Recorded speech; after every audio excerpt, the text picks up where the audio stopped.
Hey guys, so I'm back with part two of my succulent tour. My friend came over, she's hanging out, Agata from Agata's garden. I keep convincing her to make YouTube videos because she has some awesome plants, but she's not there yet. So anyway, Agata, say hi to everyone. Hi. Okay, so this is my Echeveria Lola. It's a little guy. It's very pretty. This etiolation is unavoidable, I believe. So my Graptopetalum pentandrum superbum. This is actually a beautifully growing plant. They're kind of tricky, but I love it. I hope it continues to do well for me. It has all sorts of little offshoots. I don't know if I can capture them well, but yeah. So let's see. This is the beheaded portion of this unknown Graptivaria over here. It was just crazy. It was really tall, etiolated on the bottom, so I finally chopped it. Right here is my sedum ganzu, also one of my oldest plants. So you can see past etiolation from being under different grow lights. I am also propagating a small leaf that fell off of it on the bottom here. It's a great plant. It has some burn from lights and such, but I can't bring myself to behead it and restart it. So I'm keeping it as is for a while longer. Right here is a Sediveria Royal Flush. Again, one of my oldest plants, and similar story to the Ganzu. It's very tall, it's kind of stretched out, but it's beautiful. So I am just letting it be for now. My Sediveria Blue Elf, I showed you the stem earlier. This is the rooted head. This one is a very good bloomer. Obviously, it's not going to bloom this year, but it's a beauty.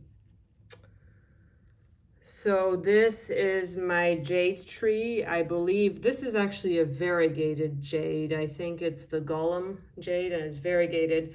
However, the variegation disappeared when I brought it home and put it under weaker fluorescent lights and never came back. But it's a very healthy, beautiful little tree. So right here is what I believe to be a blizzard aloe or aloe blizzard. This was a pup when I bought it. I bought a mature plant for a friend of mine as a Christmas present, and it was a pup. I detached it and kept it. And now you can see that it is growing a little pup of its own over here, which I think is adorable. I have really developed a liking for aloes. So this is an Echeveria purpurorum Sammy. I bought it like 2 years ago and it has hardly grown because I'm keeping it in a very gritty mix. The water just runs right through it. So I should probably repot it, but I haven't done so yet. Over here is my crassula moonglow.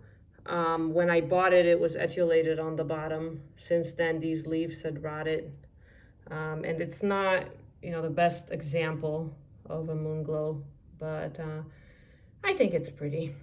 So it gets to stay and live here.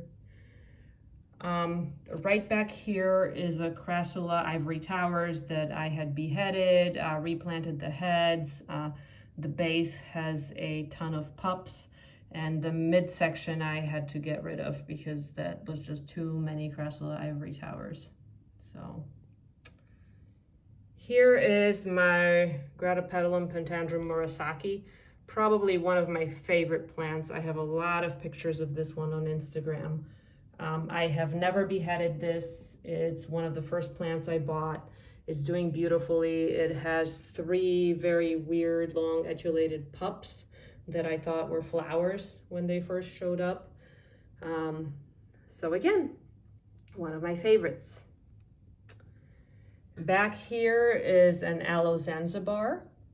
And this is one of those aloes that grow up trailing sort of, I don't know, get a little bit taller. Again, my liking of aloes has increased. This right here is a kalanchoe humilis. This plant I've had for a while. It has very compact growth. It's a slow grower and it doesn't do much of anything. So next is this little guy, which is an Echeveria setosa. It also doesn't grow much. It's just cute and little. So the last 4 plants under this light are mimicry plants. I will show them to you. This one is a Titanopsis calcarea. It has a flower. This flower has been around for over a week, I would say a week and a half. It opens during the day, it closes at night, and I think it's on its way out, but I'm pretty shocked that this thing bloomed. These mimicry plants, I take care of all 4 of them in the same way. They actually, this one grows in some limestone. That's where they naturally grow in their natural habitat in South Africa. I water them from the bottom. Every week I put them in little bowls of water for about 15 minutes, and that's what they like. Here's the other one, which is an ice plant, or I think it's called a pink ice plant actually, because this is the actual ice plant right here. This is the one where I usually gauge when they need to be watered, because it'll shrivel up and wrinkle up when it's not watered. And the last one of the mimicry plant is the Falcaria tiger jaws.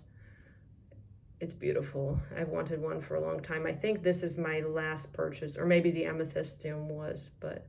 So guys, that's about it as far as succulents under this particular grow light. I will show you some of my other succulents in another video. So again, thank you. Sorry for the 2-part video. You can blame it on friends interrupting people who are filming. But anyway, I hope to make more regular videos. I hope you guys enjoyed this. If you have questions about how I tend to my succulents, please let me know. All right, have a great day. Bye.